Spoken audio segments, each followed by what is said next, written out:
Today we're going to be making a hand-bound hardcover sketchbook. The example you see in front of you is a professionally made hand-bound sketchbook made by a friend of mine whose name is Leslie Shane. She lives in Monterey, Kentucky. I'll post her information at the end of the video. We're making a simplified version of this.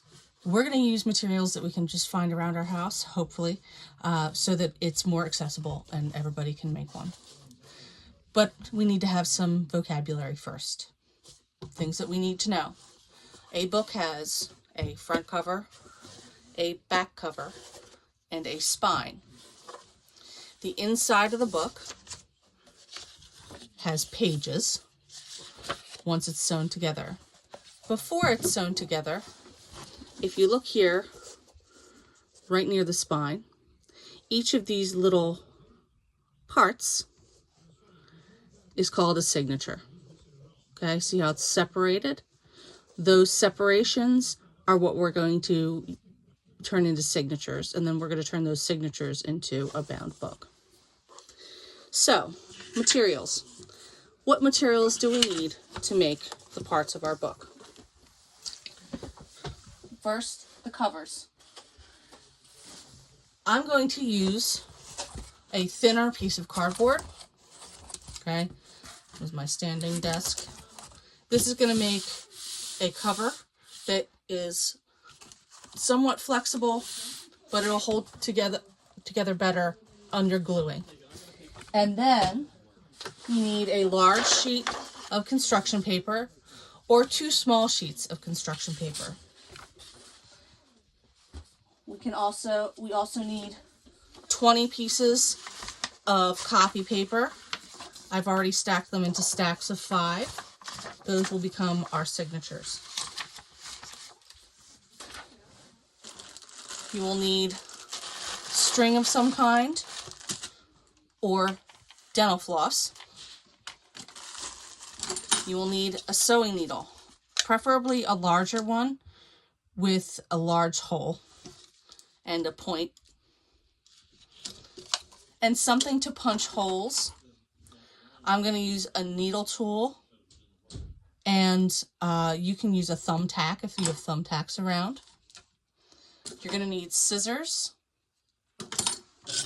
a ruler, a pencil, and glue.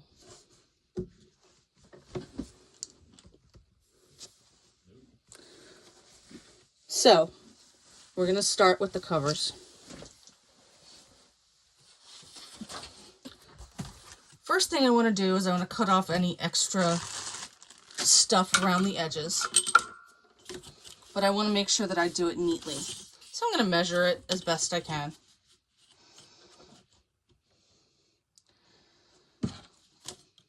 Draw a line, and then I can cut along that line.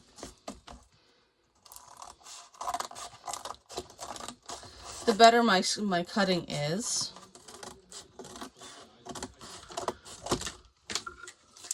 the nicer my cover is going to look.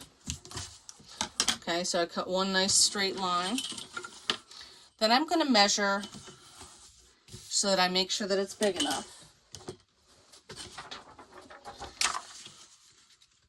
I'm going to make the length. This is 11 inches.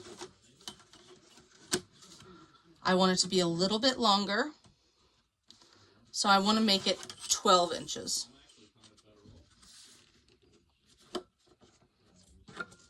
Need a little extra room. I'm going to do the same thing up here and measure 12 inches.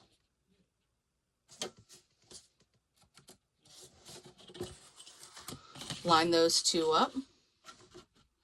Hold the ruler with one hand nice and firm, with my fingers spread as far apart as possible so it doesn't move, and draw my line. And carefully cut along my line.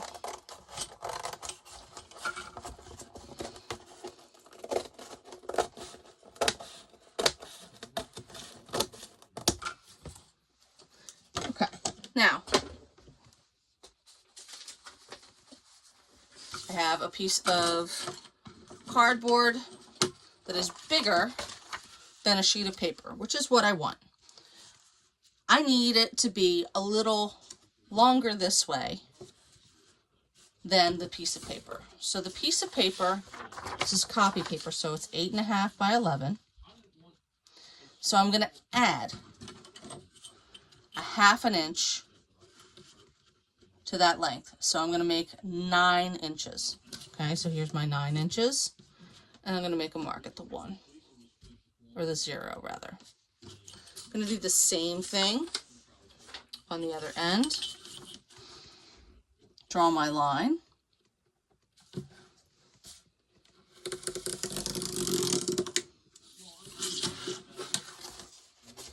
And cut. We want to be super duper careful as we're cutting.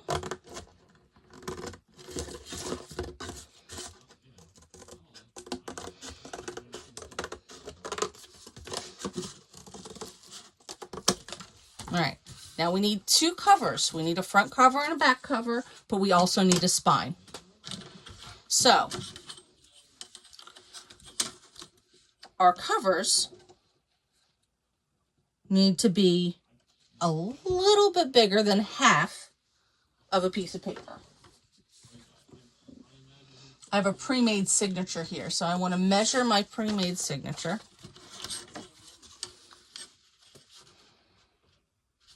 And I want just a little tiny bit, like 1/4 of an inch, so that it protects the edges of the book.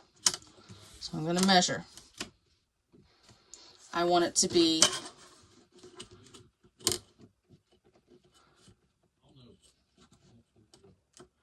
5 3/4 inches. Okay, so if you're looking at the ruler, here's the 5, here's 1/4, 2/4, 3/4. Okay, so 5 3/4 inches. So I'm going to measure 5 3/4. Come down here, do the same thing. Line it up, measure 5 3/4, line this up, hold it still, draw my line, and cut.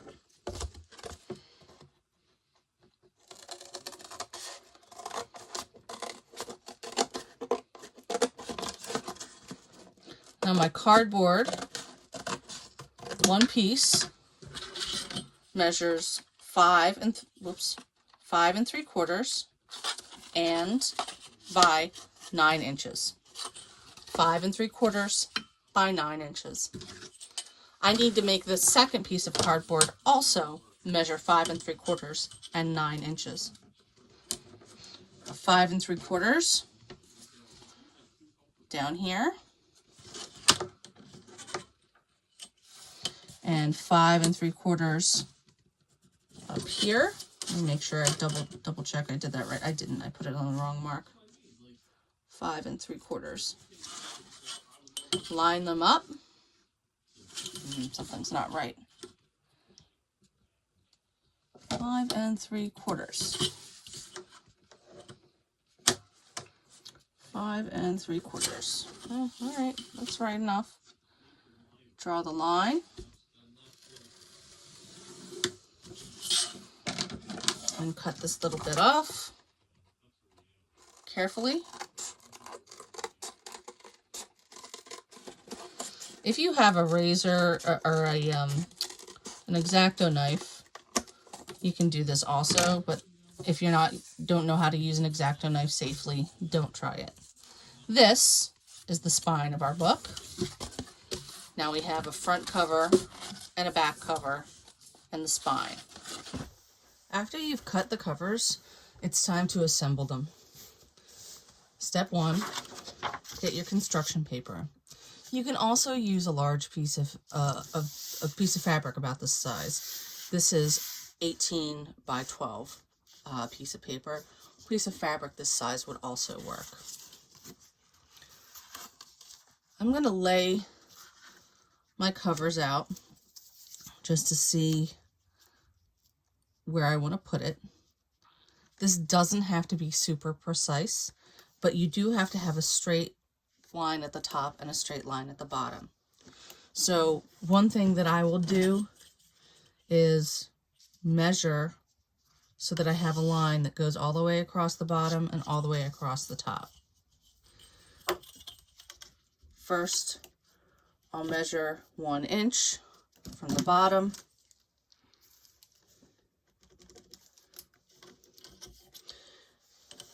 Do the same on the other end.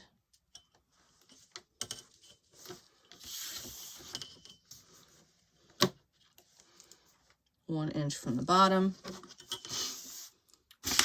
I'll do the same in the middle because this is more than 12 inches. 1 inch from the bottom, and then I'll connect my lines.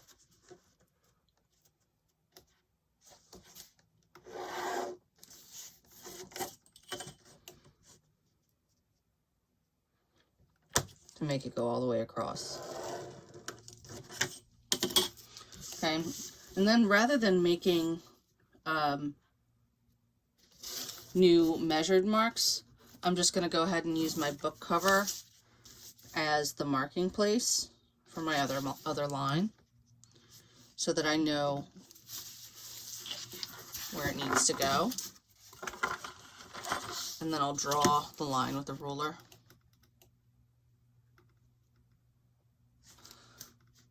That way I know where I need to put my glue. Okay. Now, we're going to put our glue on one side of the cardboard. I'm going to put it on the decorated side because I just want to cover it. I don't want to use too much glue because the wetter this is, the more it's going to warp or bend.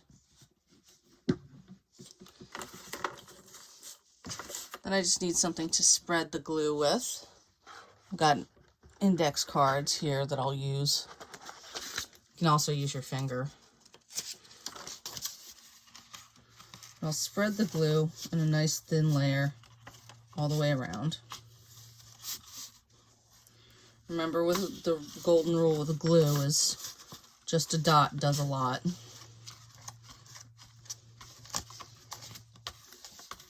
So that little bit of glue that I put is going to cover my whole surface. When I flip this over, I want to leave some room on the edge.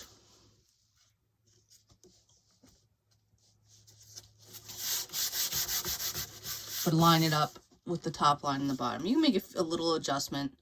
It doesn't have to stick perfectly the first time, so you can move it around a little bit. Next, I'm going to do the same thing with that little spine piece that I had. A little goes a long way. And I'm going to use a little bit of the glue here to reinforce the paper. Construction paper is not the most, what's the word I'm looking for? Strong medium to do this with. So I'm going to slide this around a little bit just to spread that glue out a little. I also want to leave about 1/4 inch gap here. We need that gap so that we can close the book. I'm going to do the same thing with this cover. By the way, if you've never seen this glue method before, I call it the barn door glue. It's one of the best methods to use to get the right amount of glue without wasting, and make sure you get to your corners.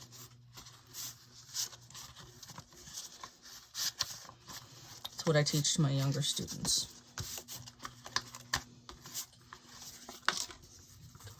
Okay, flip this over, allow that 1/4 inch gap, line it up. Again, you got a little bit of wiggle room to adjust it. Okay, now I want to put this aside and let it dry before I continue to work on it. While the glue is drying for your cover, the next step is to work on your text blocks. You can get your pieces of paper and separate them into stacks of 5. I want 4 stacks of 5. Okay, I have 4 stacks here. 5 sheets at a time. Tap them together, nice and neat, and fold with a nice crease on the edge. I'm going to use a pen to make that crease nice and hard. In bookbinding, they use something called a bone folder. Yes, it is made out of bone, and it is designed to fold things, so that's why it is called a bone folder. But it makes a nice crease so that it sits very flat. Now, you might be tempted just to take all your pieces of paper all at once and fold them. But what happens when you do that is you get an uneven fold and you have this layering. Okay, so that it doesn't fold straight. You have that a little bit in this, but much less when you do it with 5 sheets. Tap, fold, crease, and repeat until you have all 4 done. Tap, fold, crease. And yes, you should do fold and crease separately, because the fold is easier to adjust than the crease. Tap, fold, and crease. Okay, now you have 4 folded stacks of paper. Each one is called a signature. Now, we have to put holes in it in order to be able to sew it together. This is a sewn binding, remember. So I want to open each of my signatures up to the middle and put them aside. Again, don't put them all together because this is more difficult to do the more layers of paper you have. But I open them up just to make it easier on myself later. Okay, now you'll need your ruler again. We need to make 4 holes in the paper equally spaced. This paper measures 8.5 inches. We need 4 different holes, equally spaced. So, we start from one end and work our way down. Your first mark will be 1 inch down from the top, and then another 1 inch up from the bottom. Then in the middle you have 6.5 inches. So you want 2 holes in those spaces. So I want to put one at 2 1/4, and then another one at 4 1/2. That leaves them each 2 1/4 inches apart. A piece of paper,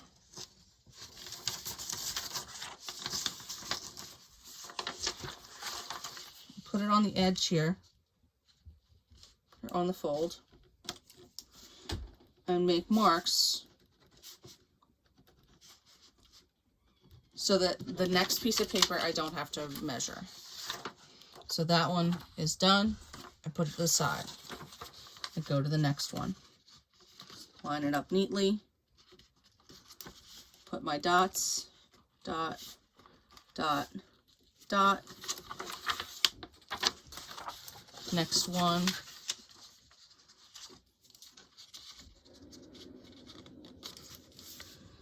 Dot, dot, dot, dot. And the last one.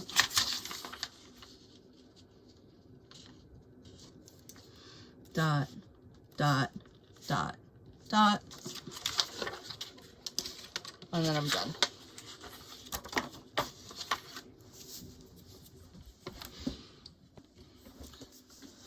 After you have all your dots inside your creases, you need to punch your holes.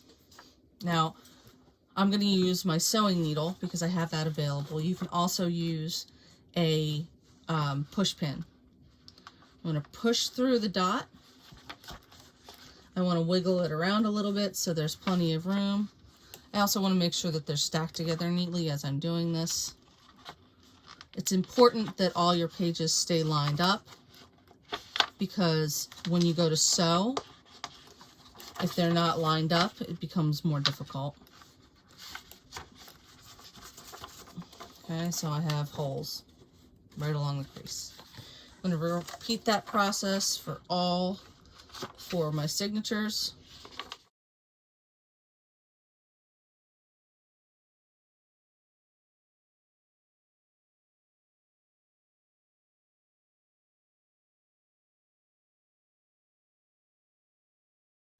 Alright, so it's time to stitch our signatures together.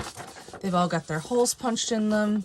Don't mind this one. These are ones that I'm reusing because I made a mistake the first time I tried to record the video. So I'll just show you how it's done. So you need to get your string. I'm going to use a dark color so that it's easy for you to see.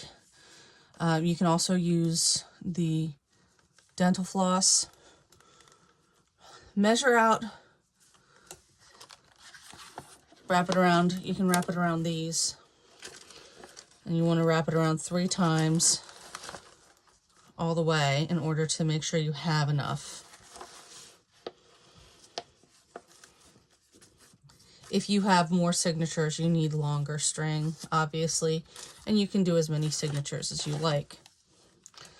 So you've wrapped it around. Snip.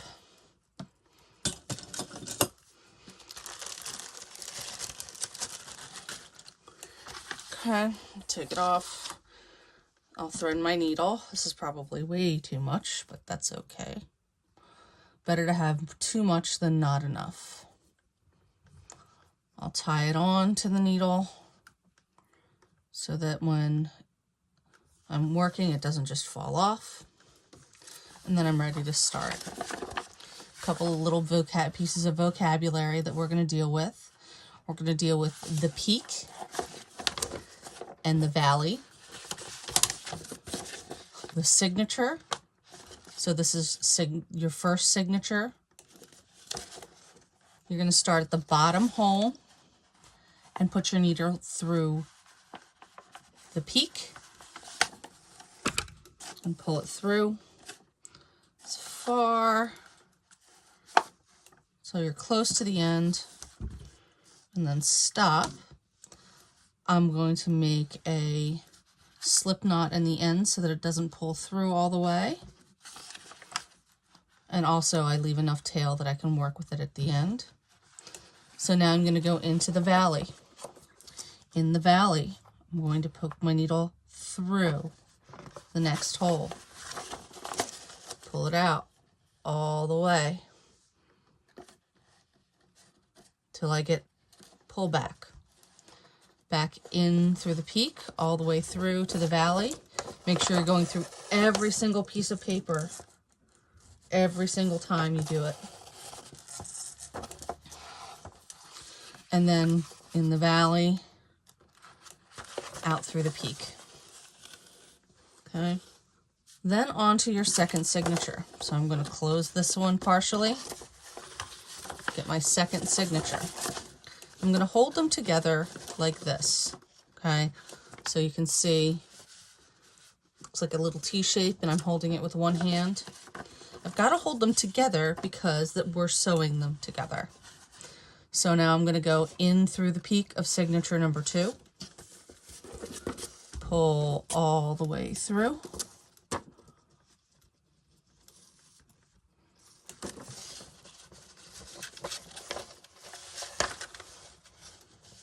And then out through the valley of signature number 2.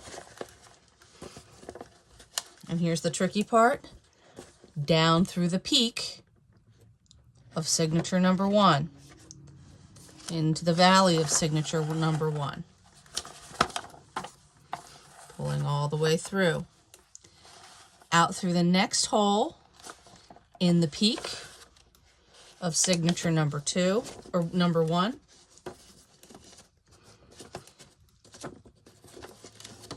And then in through the peak of signature number 2.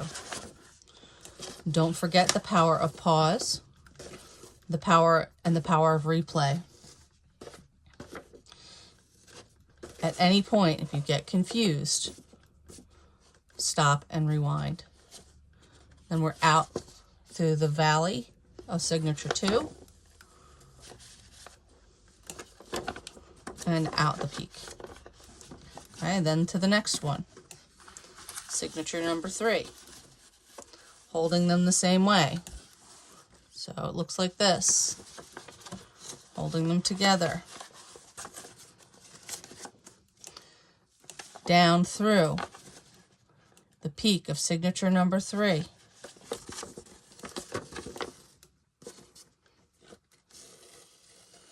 Be careful that it doesn't get wrapped around too many things. Then out through the valley of signature number 3.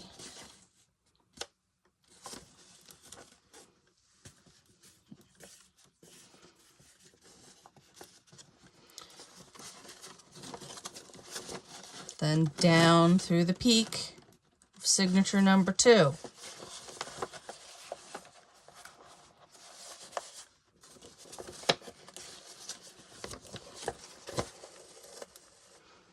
Pull it through. Out through the valley of signature number 2.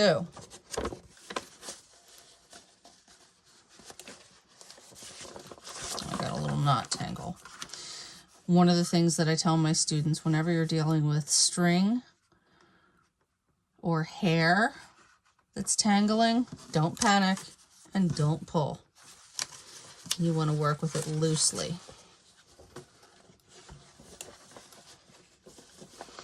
So we're out through the peak of signature number 2, back down into the peak of signature number 3.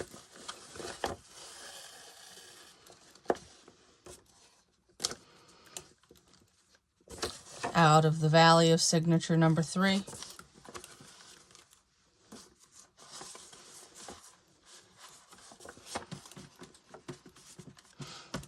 And then we're on to signature number 4.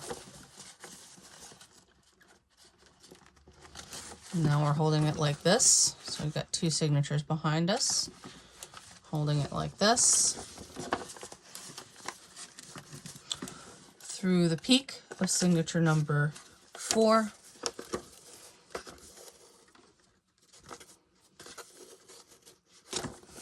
Out of the valley of signature number 4.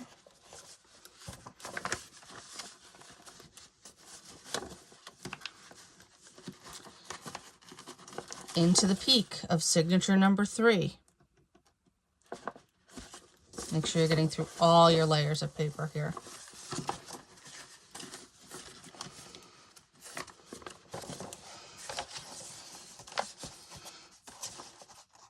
Out the valley of signature number 3. In through the peak of signature number 4. And out the valley of signature number 4.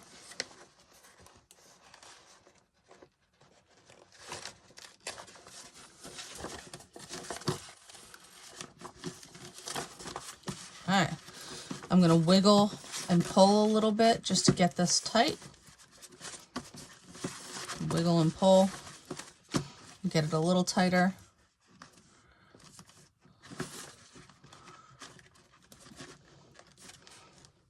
I don't want to pull too hard, because if I pull too hard, the whole thing will come apart. It'll rip. I don't want to rip it.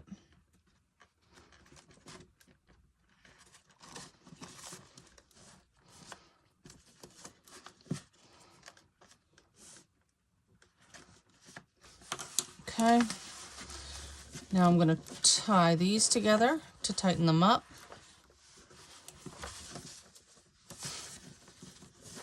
Just a simple knot here will do just fine. Doesn't matter in this instance what kind of knot you use because you're going to be gluing it anyway. And then snip.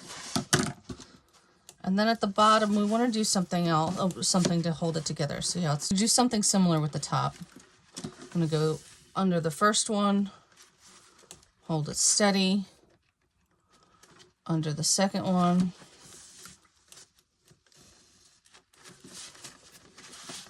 and I can pull it tight and tie it in a knot. A double knot just to make sure that it's nice and tight. And that's going to hold it together better. And you can snip your ends. You want to leave your ends just a little bit, like an inch, maybe more, just in case the knot comes untied while you're working with it. That way you have room to tie the knot again. And then you're ready to start gluing. Once you finish sewing your text block together, you need to glue it so that it doesn't fall apart. I like to use clothespins to hold it together while I'm working. You can also use paper clips for this if you don't have clothespins around. So I'm going to clothespin this end as close to the spine as I can get it. This is now the spine. And to the same thing on the other end, as close to the spine as I can get it. And as far in as I can get it. That's going to hold it together for me while I'm working and while it dries also. Put the glue on my knots first and on my stitching. And then I just want to run a bead of glue down the spine. Now your fingers are going to get a little messy here. You want to conceal your ends. You want to glue them down into the spine. You don't want them just sticking out.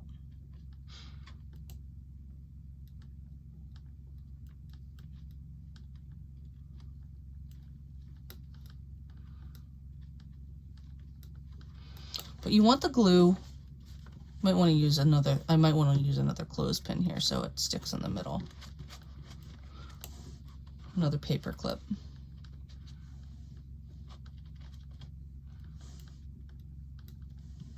I'd like it to be a little flatter if I can help it. Okay, then you have to let this part dry completely. So you'll set it aside. By this time, you should be able to start working on your cover again. So you can pull your cover back in. It should be dry enough to begin working on again. So I'm going to start by cutting off a whole bunch of excess over here. I don't need all of this excess green paper. I'm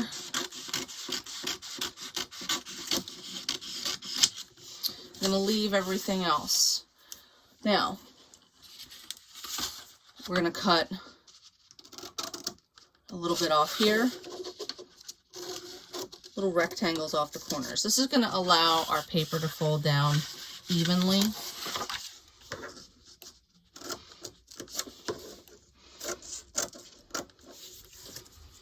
So we don't have bumps.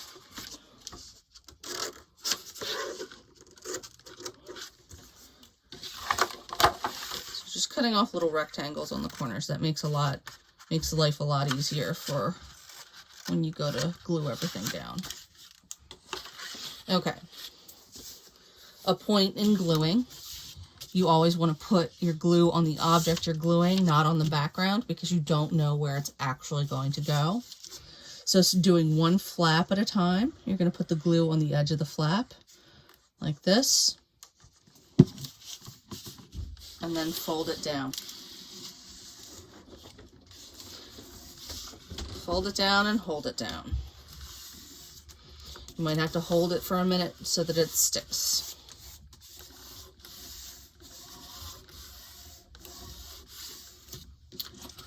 And do the same thing on the other end. Put your glue on the flap.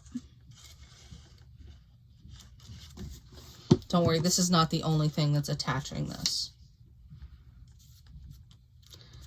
I'll just spread out some of these lumps a little.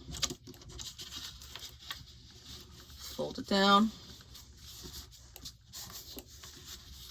And hold it down. I'm even going to do a little rub along that side to make sure that I get it all the way folded in. Fold it down and hold it down.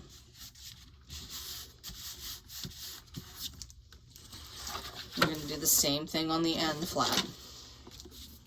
This one's got a little bubble I don't like. This bubble's got to go.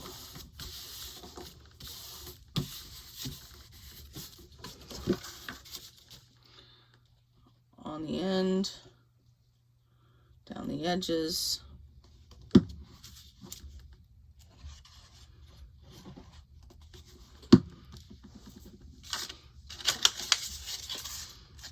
I'll spread the glue a little so that it doesn't ooze out.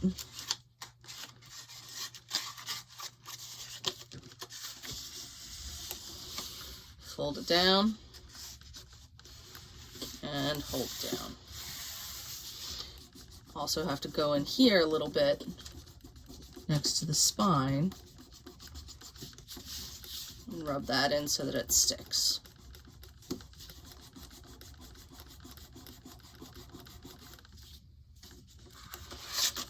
Flip it around.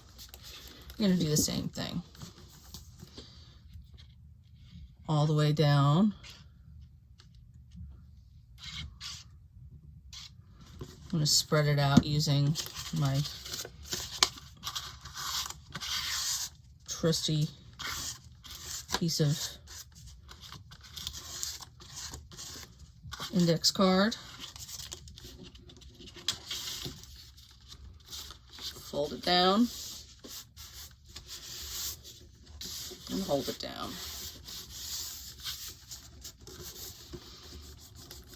Rub it down a little bit in here to hold it in place.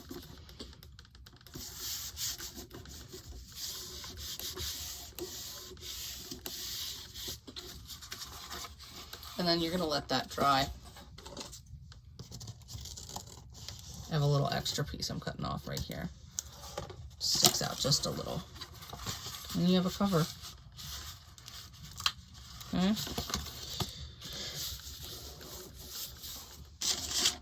The final step to your bookbinding, once everything is dried out, you can do it, you can rush it a little bit, but you may not want to.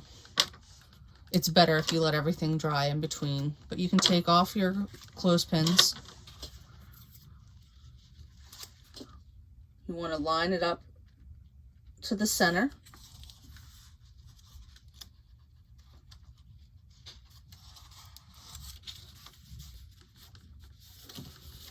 Put glue on the front page of your book. Again, this is where not too much is important.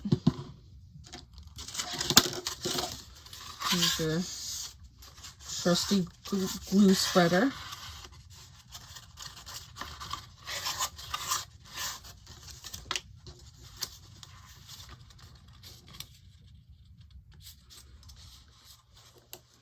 Line it up where you want it.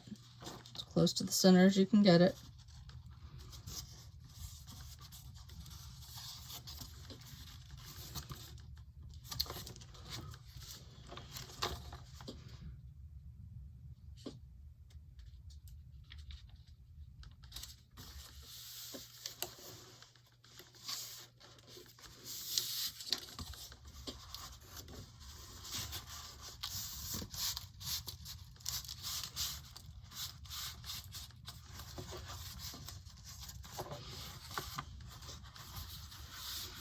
Okay, it doesn't actually glue to the spine. The spine kind of floats.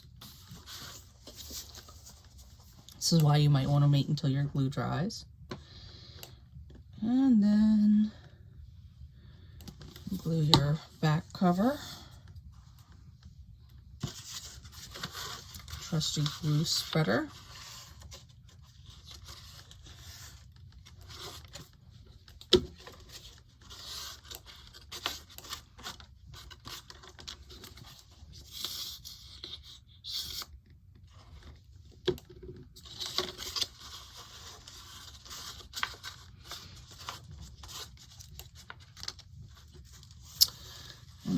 close the cover carefully so that it's lined up.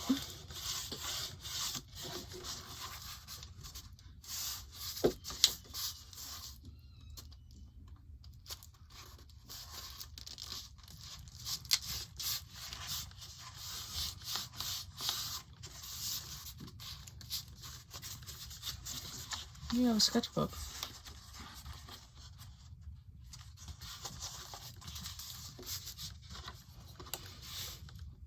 It might help just to hold this closed for a little while, just to let it dry. I would suggest letting it dry for a full 24 hours before you use it.